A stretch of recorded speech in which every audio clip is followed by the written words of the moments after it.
Please stand clear of the doors. Por favor, manténganse alejado de las puertas.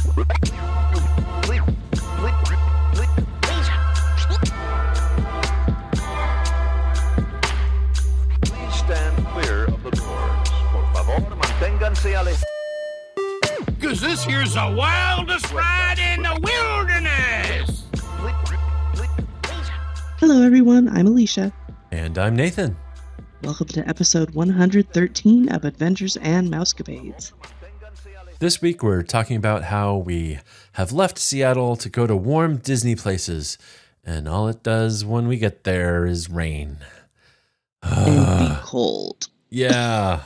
Party foul on Mother Nature. Not cool. Yeah. Not cool.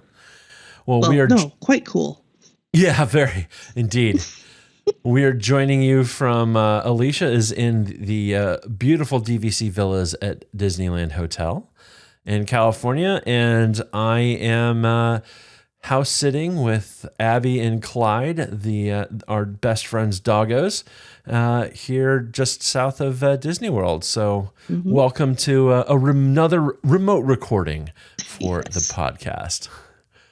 It's been a whirlwind couple weeks for us, and we have literally set foot in every domestic Disney park between the two of us in the last 8 days. And we just wanted to share some of the highlights of what we've been up to. Yeah. So this is going to be kind of part one of the highlights. This is going to be talking about Nathan and I are 36 hours together. And a couple of his adventures afterwards. Yeah. And part two will be next week, where I will share about mine and Sterling's week at the Disneyland Resort. It'll be epic fun, so make sure you tune in next week. All right, well, let's kind of start off with last weekend. Alicia, you had been in Florida for a week and a half at that point to get the lay of the land from Bill and Rachel on how to take care of the doggos and the rest of the house, and from Andrew and Mare and how to take care of Hobbs over at their house. Hobbs is a cat, by the way. And I flew in on Friday and took the early flight out of Seattle and got here, and pretty much it blows most of the day. So it was like a 6 or 7 o'clock flight departure from Seattle, and you land here in Florida, and it's like 4 or 5 in the afternoon. So it's most of the day. But I still made reservations that evening for a dinner at Epcot, and we had park reservations for Epcot, so we went there. Absolutely. In fact, I don't think we actually needed park reservations for that day because we both are on annual passes and we were going to get there after 2. So that's true. The glories now of kind of getting back to the way things used to be here at Disney World. Slowly. Yeah. Ever so slowly. We wouldn't want to just, let annual pass holders be able to do whatever they want. Yeah. Anyhow, I digress. We got to Epcot for dinner at Via Napoli. It was an 8:20 dinner, but Nathan didn't go to Epcot in December when we were there before. I went with the kids, and we got to see some of the newer sites. So I had to show Nathan around, see some of the new things that were there. Yeah, we got to walk through the Journey Through Water cycle sponsored by Moana. That's not the right name, but I don't care. The interactive water adventure inspired by Moana. That was kind of cool. Very, very wet. Of course, it was kind of half raining at the same time, but, whatever. It was very busy that evening, too. It was slammed. Yeah. But it was cool. I think it was really neat to see that, especially at night. I tell you what, Disney Imagineering has done such an amazing job over the last decade or so with everything that they've built new and really making it magical at night. Like the lighting design and everything that they've built, starting with, going back to Cars Land and California Adventure. Like these places, these attractions are just absolutely stunning at night. And I would say the Journey Through Water inspired by Moana is no different. It's really, really beautiful. even Spaceship Earth has gotten a glow up for the Yeah, it has. evening. And it's amazing. It's beautiful to watch. There's a couple different shows that they do with music and lights on Spaceship Earth. One of them's Rainbow Connection from the Muppets. One of them is Figment's One Little Spark show. And I think they have another show. Oh, they do. It's based on the new movie Wish, which is really nice too. Very cool. So yeah, we saw one of those shows. I think we rode Spaceship Earth when we got there, and then we kind of headed left through Mexico and around, made our way around to Italy, and it was really great. We had to, of course, before we checked into Via Napoli, we had to get a limoncello margarita because when in Italy, it's just mandatory, people. You have to get. And they're delicious. Oh, gosh. Yeah, they are. Oh, yeah, they are. So that was our nice little pre-funk before dinner. Yeah, it wasn't the frozen option, but that's okay. It's easier for me to drink. Yeah. Yeah, very much so. Dinner that night was pretty dang amazing. I don't know why we haven't tried Via Napoli before. That is a mistake on our part for sure. I think it was just timing and everything. Via Napoli's always pretty slammed with reservations. Yeah, true. And once we figured out we were both going to be there, like when the 30 or 60, whatever day mark hit, I went in and got reservations right away. Now, one thing that you may want to look into, and this is not an ad, we're not sponsored or anything, but check out mousedining.com. You can do a monthly subscription, I believe. You could do an annual subscription if you want. They will basically scan for dining availability via like Disney's back-end computer systems. I don't know what magical interface they're using, but they have it. And you can get a text notification when a dining reservation pops up. And then you obviously have to still, be lucky enough to make it in time onto Disney's website or through the app to snag that reservation slot. But it can help you out. If you're missing out on your favorite thing that you want to get in terms of a restaurant, give Mouse Dining a try. That very well may help you snag that hard-to-find reservation that just doesn't seem to be open when you're looking for it.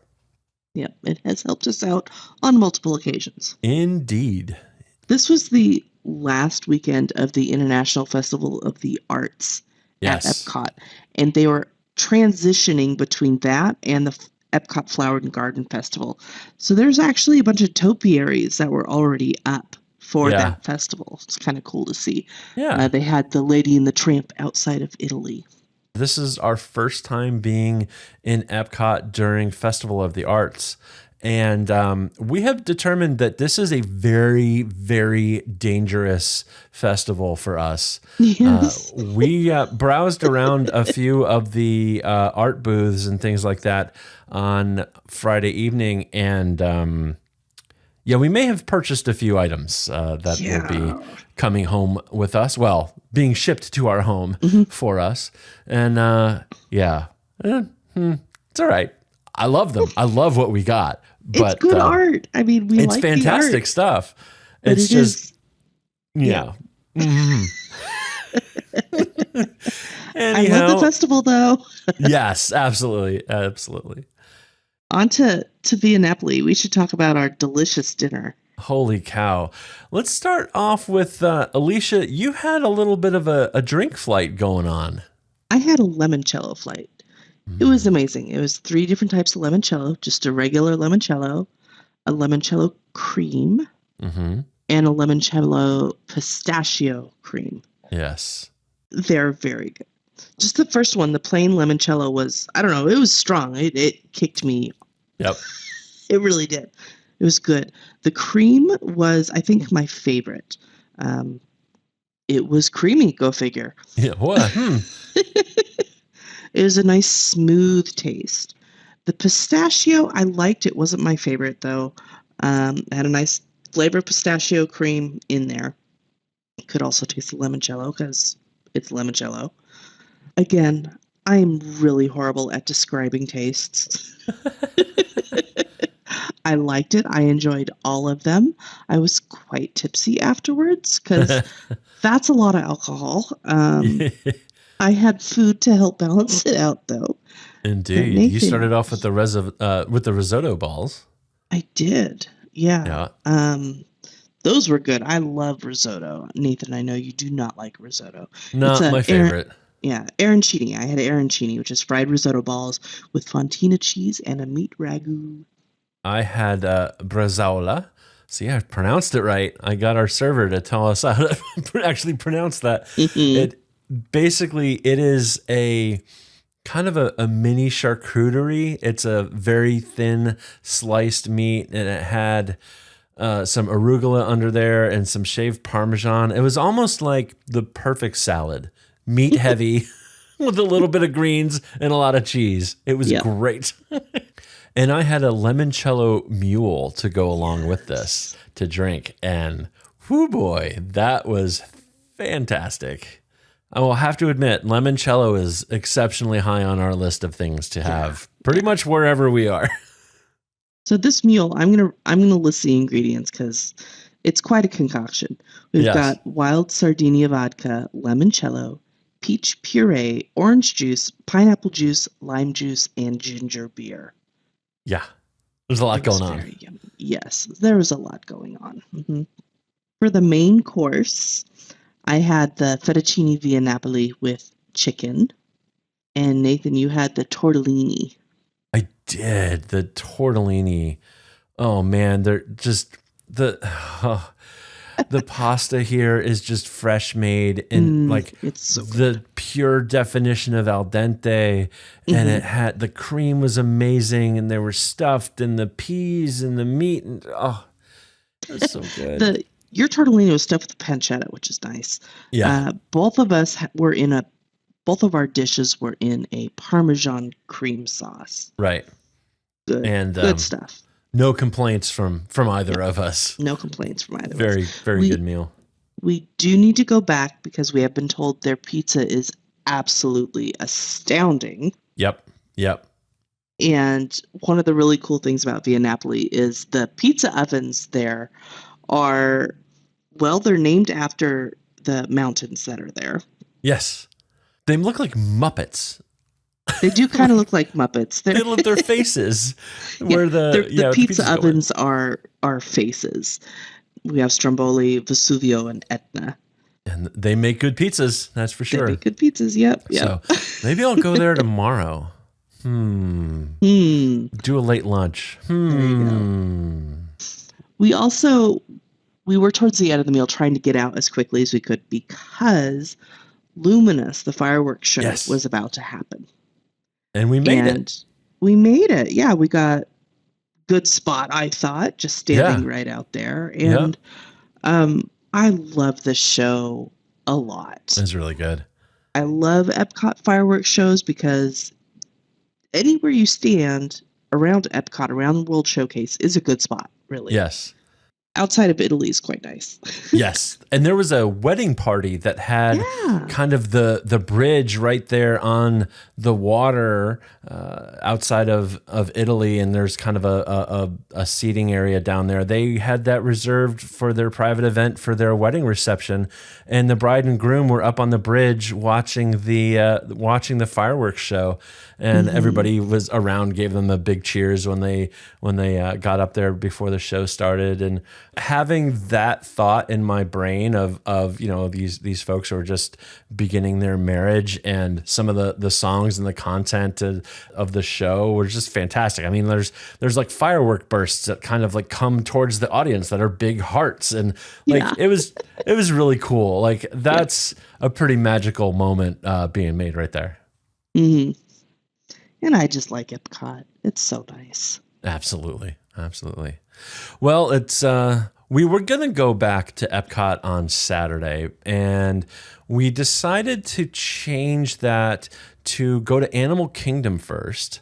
And that's because we wanted to hit the safari first thing and hopefully catch a brand new baby elephant out there on the savannah. Unfortunately, the elephants weren't out yet. We got probably 15 minutes into the park opening. And yeah, it didn't work out. No elephants. Cold. It was cold that morning. Yes. I think if it had been a regular, normal Florida morning, yeah, everybody and everything would have been out. But because it was rather chilly, they wanted to stay under the covers. Yeah, in the heat, yes.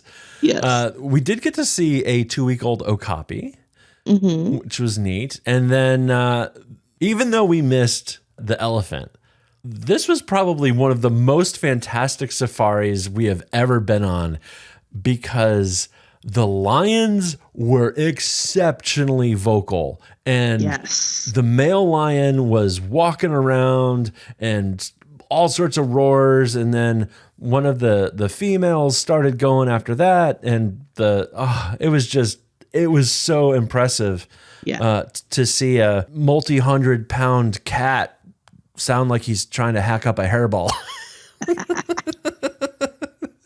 It was funny.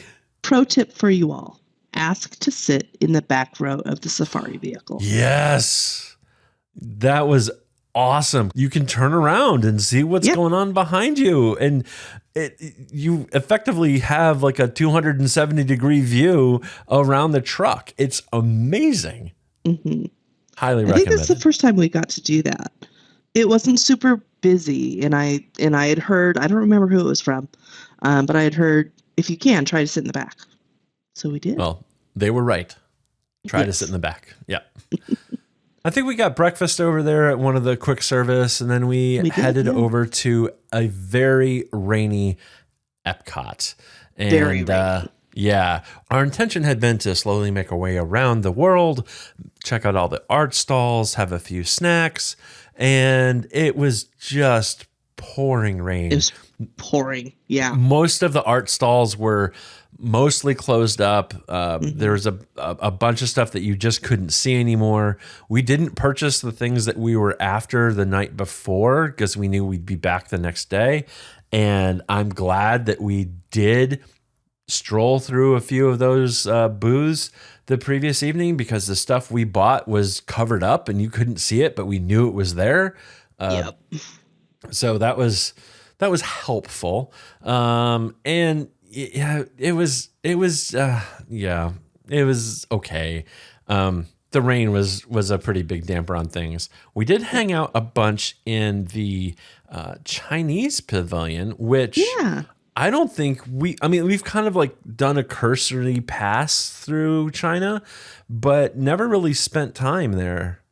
We never went into the building. We went through the shops and everything, but we never went into the actual building in the China Pavilion area. And that was really nice. Mulan happened to be in there, so we got some pictures with Mulan in her finery. Yeah. And they had an exhibit in there on Shanghai Disney, just about some of the Imagineering that went on to build that place. Yeah, it was a bunch of the concept art and maquettes and other things that they used to draw inspiration and try to work out some of their ideas, which included a bunch of artwork that are Disney character versions of very famous paintings.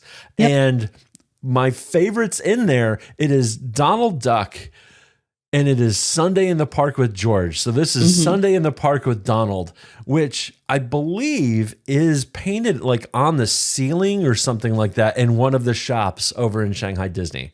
It's so cool. I wish I could talk about things that I wish I could buy at the art exhibit. Like I would snag this in a heartbeat.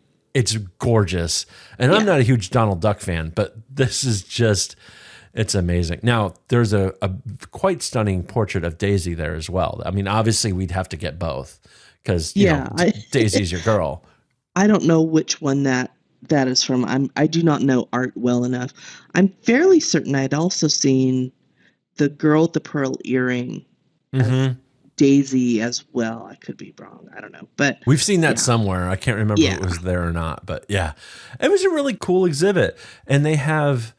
Disney character versions of all of the not zodiac signs, but like all of the 12 animals that, the year of the X, Y, or Z.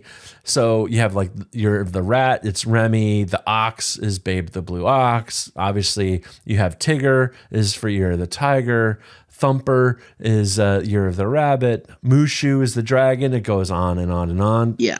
My boy Pluto is year of the dog. So it was really cool to see how they really thought about taking the Disney influence and the Disney style, but still honoring the local culture of what's going on in Shanghai. It was a really fantastic exhibit. I'd love to get out there someday. I don't know if we will, but looks like such a stunning park. I think maybe Paris or Tokyo will be one of the next stops for us internationally whenever we decide to go out there. I shall not complain about either. So we had a lunch reservation at 3:00, or actually I think it was 3:30, and come like 12:15, 12:30, it was pouring down. It didn't show any signs of getting any better. And we were just like, no, let's see what we can do. There was no other reservations available. There wasn't a walk-up list that we could see, at least not that one you could do on the app. So I just went up to the restaurant and said, hey, we've got a 3:30 reservation. Is there any way we can get in a little earlier? And she goes, oh yeah, how about in 15 minutes? I'm like, okay. So we had lunch there at Teppan Edo, one of the Japanese steakhouse style. They cook at your table there.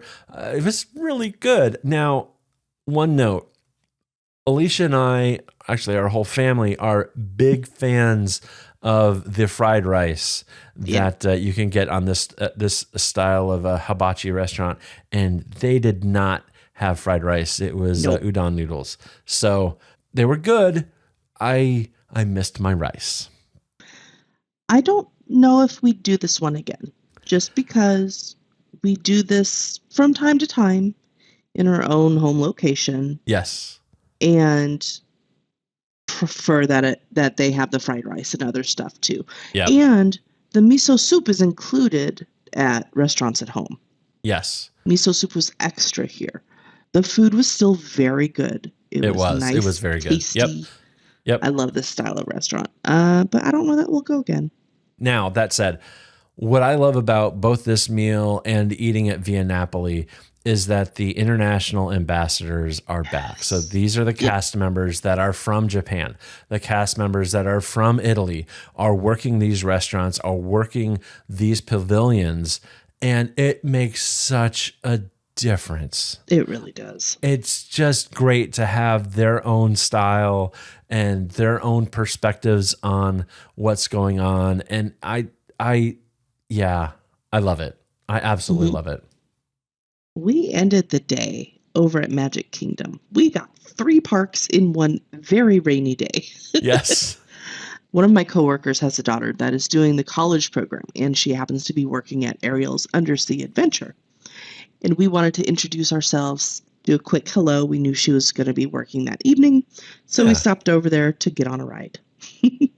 Yeah, so it's been a while since we've done Ariel's Undersea Adventure, and it is most decidedly an attraction, an omni-mover ride that you can be on. Ariel was having a bad day. Yeah, that can use some refresh of some of those animatronics and things. It's it's interesting. I don't think her mouth was moving at all. No. I have gone through before, and her eyes have been like extremely wide and stuck there. They were fine today, but she's had some off days. It's the bird, like the seagull, that like kind of narrates the story like before. Scuttles. Scuttles, that's right. And Scuttles, as you first go into the ride, like he was looking in 13 different directions with 2 eyes. Like and they weren't facing the same way. Yeah. No, that's what I mean. No, he seemed to have his act together by the end of the ride, so that was good. But Scuttles, it had been a long afternoon for Scuttles. Yes.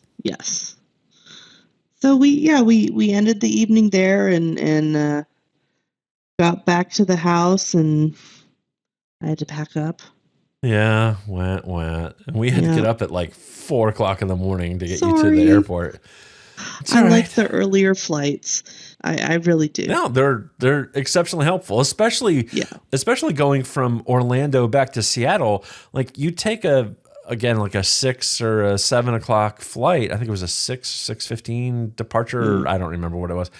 And like you're landing at noon in Seattle. It's fantastic going that direction. So you had the whole day to go do laundry. Do laundry and pack for the next morning. Yep. Yeah. But the doggos knew I was leaving. Yeah. I put they were sad. Yeah, I put the suitcase out, and Clyde was like, "What? No." We did, after we went over to Magic Kingdom, or I think it was before we went over to Magic Kingdom, we tried to go to, was it Trader Sam's over in the Poly? Oh, yeah. That's and right. They had closed the wait list just before we got there. And the person right in front of us said, "Oh, well, how long is the wait list right now?" And she said, "Oh, it's 5 hours." Like, oh, okay. Never mind. Trader Sam's, if you do ever want to get into Trader Sam's, you need to get there right when they open up the wait list, which I believe is at around 3 o'clock or so. Something like that. Yeah, because that place does not take reservations in Florida. Right. And it's walk-up only, and it goes very quickly. Yes. So plan on being there right around 3 o'clock. Get your name on the list. Go do something in Magic Kingdom. Have dinner. You'll have some time before you can get back and get into Trader Sam's. Yeah. We did call an audible, though, and hopped back on the monorail and went over to the Enchanted Rose over in the Grand Floridian. Had a couple drinks there. And that was nice. I had a couple old fashions there. A fantastic way to wrap up your evening. Yeah. Oh, and we also, I'm just remembering things. We had to hit the People Mover. Well, of when course. we were in Magic Kingdom. So we did the People Mover too. Yep. As you do. Now, you had something rather fantastic happen at the airport on Sunday morning. Do you want to share that little story? Yeah. For anybody who has flown into Orlando and been to the airport there, MCO, the carpet is, what would you call that? It is iconic. I've seen people wearing shoes in that pattern. I've seen people wearing dresses in that pattern. I was walking by and noticed that they were replacing the carpet. And I was like, oh, look, nice brand new carpet. That's cool. And the workers were out there. And I was debating with myself. I'm like, do I say anything? And I literally walked past them and then walked back. Went over to Starbucks. I'm like, I'm gonna go talk to him. I'm gonna go talk to him. So I went over and I asked the guys, like, is it weird that I want to scrap? And he's like, it is not weird at all. How big of a scrap do you want? I'm like, oh my gosh, really? He's like, yeah. And I was like, I don't know, something I can take home. Yeah. And he cut off a scrap of the brand new carpet for me and gave me a bit of the MCO carpet. That's awesome. It's like a foot square. It fit in your bag just barely. It's so like, cool. It's a foot by 6, I think. Okay, by 6 inches. Yeah. That's amazing. We're gonna have to like shadow box that or something. Yeah, that'll get framed for sure. I've shared it in a couple of groups on Discord, and everybody's like, I am so jealous. It is. The carpet is iconic. Yeah, that made my day. I told him he made my day. See, you can get pixie dust at the airport too. There you go. Yeah.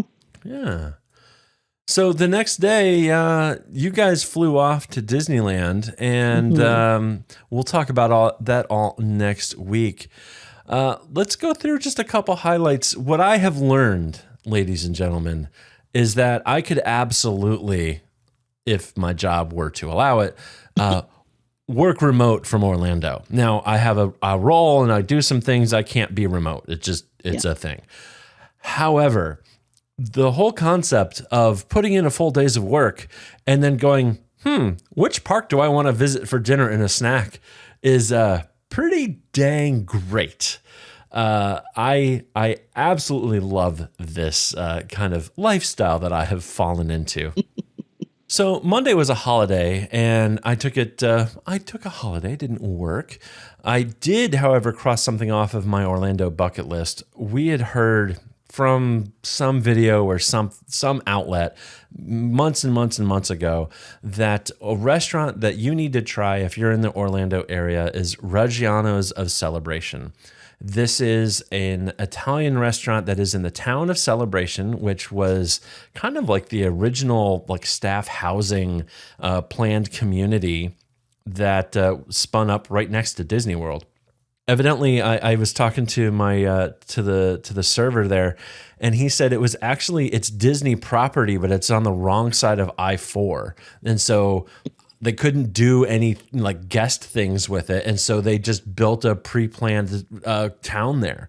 It's so picturesque. I could live there. It's super walkable. It's not exactly cheap, but it's amazing. I love it. And this restaurant, like I've never sat down at a restaurant and looked at the menu and said to myself, I could eat 95% of what's on here and want to. So, except for Via Napoli. Except for Via Napoli. Well, that was probably 80%. But oh man, I had the spaghetti carbonara, and again, it's homemade noodles. Like they're thick, they're amazing. And it has artichokes in it, and it has like all this other stuff that you don't necessarily typically expect to be in a carbonara. It was so good. So I'm going back tonight. You went somewhere after work every day that week, didn't you? I have gone somewhere after work every day this week, except 3 of the 4 working days. I was going to go to Epcot last night, but it was really windy, and I looked outside, and there was some very ominous clouds, and I looked at the weather radar, and I said, I'm not going to Epcot tonight. All right. So Tuesday, I went to Animal Kingdom after work. Yep. About lunchtime, I looked on the Disney app and I said, you know what? I'm going to put a mobile order in. I'm going to go to Animal Kingdom. I need to hit Nomad Lounge because duh. And exactly. So I went to Flame Tree Barbecue, or I put a mobile order in for Flame Tree Barbecue for about a 6 o'clock pickup, and it was perfect. I was very impressed with the food there. Enjoyed my meal. And while I was sitting there, I fiddle-faddled in the app. The walk-up list at Nomad Lounge was full, and they weren't taking anybody. And I just kept trying and just kept trying. I eventually got one, and it said it was a 50-minute callback. And I was like, okay, cool. I have some time. And so I finished my dinner and walked over and rode Dinosaur because why not? Eventually it's going to go away at some point, so I might as well get a ride in. And as I am in the pre-show, and the wait for Dinosaur was like maybe 15 minutes. It wasn't bad at all. Yeah. So I'm sitting there in the pre-show. Felicia Rashad is going to explain what's going on with the research facility there. And I got a text saying, hey, be back at Nomad within 10 minutes. And I said to myself, you're not making that. But let's see what happens. So I finished off. That was not 50 minutes. No, that was not 50 minutes. That was about 20. Yeah. And so I rode the ride, and I didn't delay, and I walked back over to the other side of the hub there at Animal Kingdom, and that's where Nomad is. And I walked up to the person. And I said, "Hey, so I had a 50-minute callback that pinged me in 20, and I was in the middle of Dinosaur and couldn't quite make it." She laughed and chuckled, and she said, "Oh, you're fine." And she sat me right away. It was funny. There was a security guy who was up there talking with the hostess, and he mentioned something of like, "Oh, you want to buy me a drink too?" And I said, "Sure, let's go." And he starts taking off his hat. He's like, "Let's do this." So I'm here for the people, right? You know what? The churros at Nomad Lounge, are, I swear they're better every time I have them. Like they were so crispy. They were so light and fluffy. They just, oh, they're immaculate. They're perfect. They're gluten-free. I don't have any guilt about eating them. Like, never mind all the sugar and stuff. Hey. They're gluten-free. Hey. They're healthy.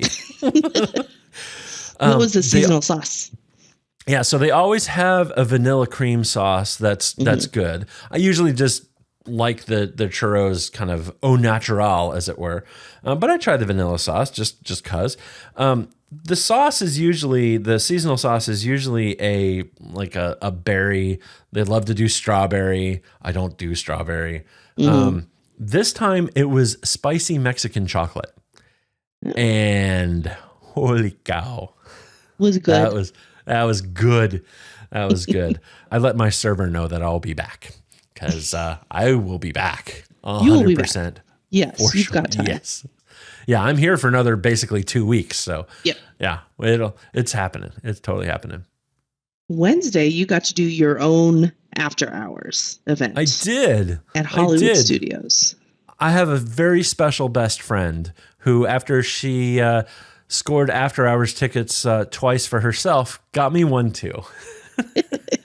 And thank you, Alicia.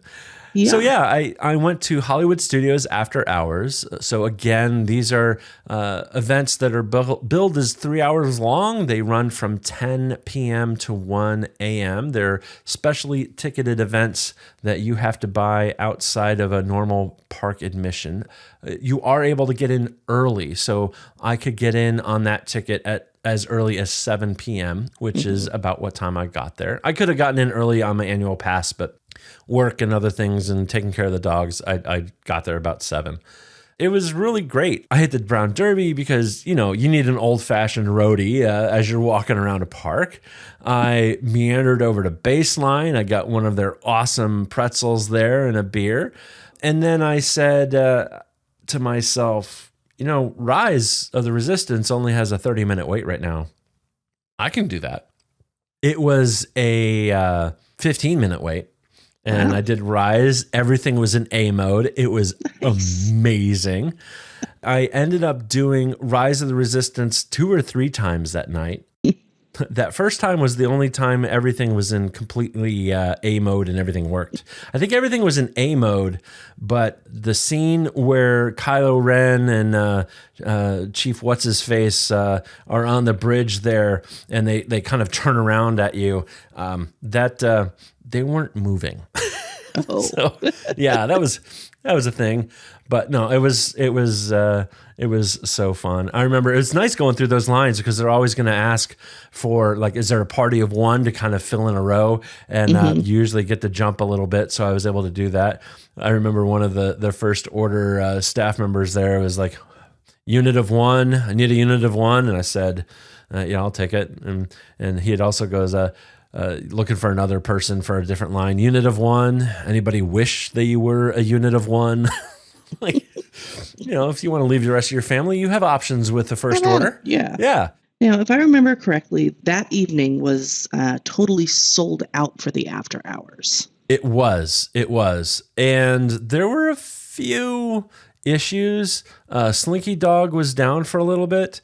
I would say it wasn't too bad. It wasn't as bad as some of the other after hours events. I never saw a line get more than a half hour long. That said, I went over towards it was about, I'll say, midnight or so. I went over on Sunset Boulevard and said, you know what? I'm going to ride Tower of Terror, which I never do. It's just not my thing. I have never liked that ride. And I loved that ride. It was amazing. But that wait was probably 35 or so minutes. And they had people going through the lightning lane.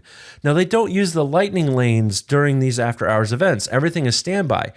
So, like, every time I went through Rise, the line just kept moving. Like, it was fantastic. Yeah. The lightning lanes really do back things up in that standard queue. But I'm guessing that they had done some redemption passes because I'm assuming that Tower of Terror had been down for a little bit. So they were letting people get back in. So that was the longest line I stood in. And so it was just shy of 12:30 when I got out of Tower of Terror, and I loved it, by the way. I had so much fun. I would say Guardians of the Galaxy in California has totally changed. Mission Breakout has totally changed my opinion on these drop rides. Yeah. I don't have... I don't know. I think it was just a mental thing. I was freaked out, had historically like tried to hold myself down on the seat. Now I'm just like, the seatbelt will do its thing. Like I have a little sling bag that I keep my wallet and stuff in. That was like floating up against, in front of my face. I had a ton of fun. So it's 12:30 and I start walking over to go do Slinky because I hadn't been able to do Slinky yet. And I'm noticing like, everybody's moving towards the exit. I'm like, well, that's interesting. I guess lines will be shorter for me. All of the snack stands had rolled up. I'm like, I tried to get a water, couldn't even do that. Mickey Minnie's Runaway Railway was closed, and not like the line was closed off, and there was nobody there. And I'm like, this is a 3-hour event. So I kept making my way over, and I got over to Slinky Dog Dash over in Toy Story Land at about, I would say 12:40. And thankfully there was some people that were just coming off the ride and they asked to get back in line, and they let them get back in line. And then I walked in and didn't even kind of question like, hey, can I still get in? I just kind of did the assertive, I look like I should be here. So I walked right in, waved hi and stuff like that. And I was the last person they let in the line at 20 minutes before the posted end of the event, which is cool because I was the last person on the last train in the last seat of Slinky Dog Dash of the night. But like, this was not a 3-hour event. On a typical park operation day, and frankly, in other after hours events that I kind of can remember, as long as you were in line by that closing time, they let you go. They were clearly rolling up the carpets and shutting things down by 12:30, if not potentially a little earlier, based on the volume of people I saw leaving at the park already as I was leaving Tower of Terror at 12:30. I have a bone to pick there. That was not as advertised. I'm not sure why they were doing that. So something to be wary of. If you think you're at this after hours event and you can use your normal playbook of, just be in line by the end of the event, you may get bitten. So thankfully I didn't, but let that be a lesson to you. So basically I rode all of the big rides that they had open except for Star Tours. And I rode Rise several times, and it was still a really fun night. They had special characters out. They had Jiminy Cricket. The line was a little long. I didn't want to wait to see him. I almost got Stitch, but again, it was 12:30, and like literally he walked away as I was kind of walking up. He had been done with his last person. So I was going to say hi for Sterling, but I missed it. So it was a good event, but I don't know. I feel a little bit gypped on terms of the timing. I'm going to burst your bubble here. Uh-oh. I'm totally going to burst your bubble. All right, hit me. So my events were from 10 to 1. Okay. Hollywood Studios is 9:30 to 12:30.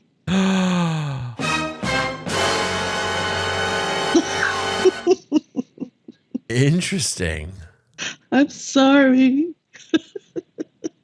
You put it in the calendar for 10 to 1. And that's where I was getting that from. Fault. Yep. Oh. I am so sorry. My nit is therefore unpicked. You got to go on Slinky Dog and you shouldn't have. So exactly. Nice. All right. So I withdraw any and all complaints that I have just made, and I apologize to those who may have been slighted. Thank you to the awesome staff at Slinky Dog for letting me in 10 minutes late. Sorry. All Alrighty then. That's me. It's because mine were 10-1, and I just figured Hollywood was as well. Yeah. I just looked it up. It is not. Huh. Well then. Oh, you just did that for content, didn't you? No, I didn't. I had in the back of my mind, I'm like, wait a minute, I think one of them was only till 12:30. Oops. I will say, I just want to add for the Hollywood Studios evening, Caitlin, our daughter, did text me in the middle of the event and wanted to just chat. And I was just on my way off of Midway Mania. And I said, sure, let's do this.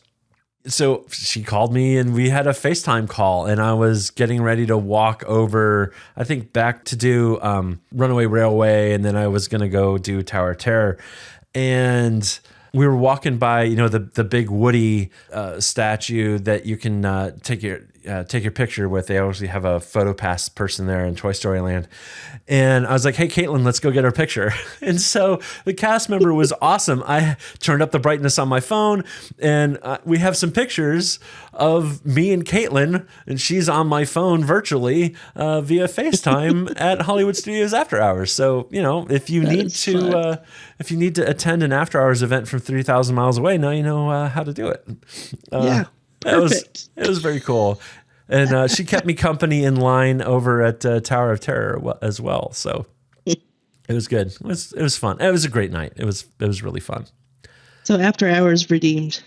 Yeah, After Hours absolutely redeemed. 100%. Yeah. Would do again. It's a ticket price, but less wait. It's a nice time to see the park after dark too. Yep. Yeah. Just make sure you know what the hours are. Yep. Mm-hmm. Sorry. Yeah. So Thursday, after I was done working, I went to Magic Kingdom. And this was fun. This was a quick little jaunt over. I didn't really, there's not really a restaurant in Magic Kingdom that compels me to want to eat there for dinner. I did pick up a Mickey pretzel as I was walking over to Big Thunder Mountain. I did decide to do a ride. We did a FaceTime call with, I was in front of the castle in Florida, and Alicia and Sterling were in front of the castle there in California. And that was pretty cool to have a little bicoastal family moment there. We tried to record these, and Apple does not make that very easy. No. And I did a couple screenshots, but you go to post them on social media and the aspect ratio is all way wrong. So somebody gets chopped off, or the castle does. That was a content creator fail, but it's okay. We survived. Yes. But it was just fine. I thought I was going to stand there. I would have had a great place for the fireworks. And I was like, you know what? It's just going to be insane up here.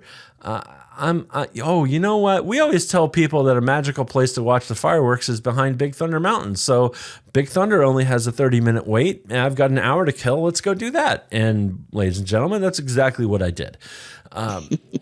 Big Thunder was awesome, and there was nobody over there on that little walkway that overlooks the river behind the ride for the fireworks. It was just me. There was another family who just got off the ride and stayed there to watch with me, but I didn't have to worry about people pushing me out of the way or anything else. I didn't see the castle projections really well, but I don't really care.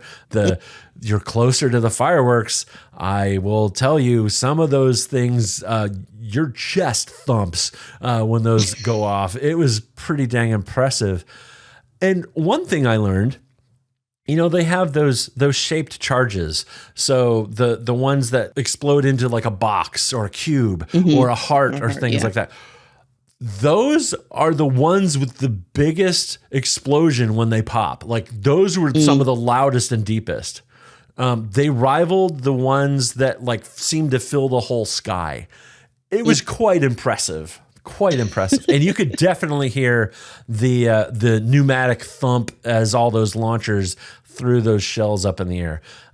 These are not the old school, fireworks that you may be able to buy on the side of the road around 4th of July that use a little bit of gunpowder to shoot something up in the air, they launch all their shells with pneumatics with air pressure, and you can definitely hear the thunk as those things go off. So I would do that again. It was a really cool place to watch the fireworks. Fun. Now, I thought about, maybe doing another ride, but I just wasn't in it. Magic Kingdom was slammed, and it took me a while to wait for a ferry boat to get back through. It took me a while to get through like the massive people down Main Street. It would have been great if I had decided to maybe go do another ride or something. I didn't. It is what it is. Full send, no regrets. I was one of the first people onto the ferry boat, and I decided to go right up the stairs, and I sat all the way up front on the right-hand side of the boat as it's facing towards the Transportation and Ticket Center. And what I didn't realize is that during those high people volume times, like right after fireworks and things like that, they use those upper level gangways in addition to the main gangway in the front of the boat. And so literally the door opened right in front of me, and I was the first person off the boat up on top. Oh, that's cool. Yeah. I remember when we were there before, because they always have those out there. I was thinking, it's like, wonder when they use those. Yep. Well, After that makes fireworks. sense. Yep. After fireworks. Because they want to turn those boats busy. around and get them back as soon as possible. Yeah. So, it was awesome. I was like, hey, this is quite convenient and completely unintentional. That's a little bit of what we've been up with, because of. We've been up. Doing stuff. Yeah.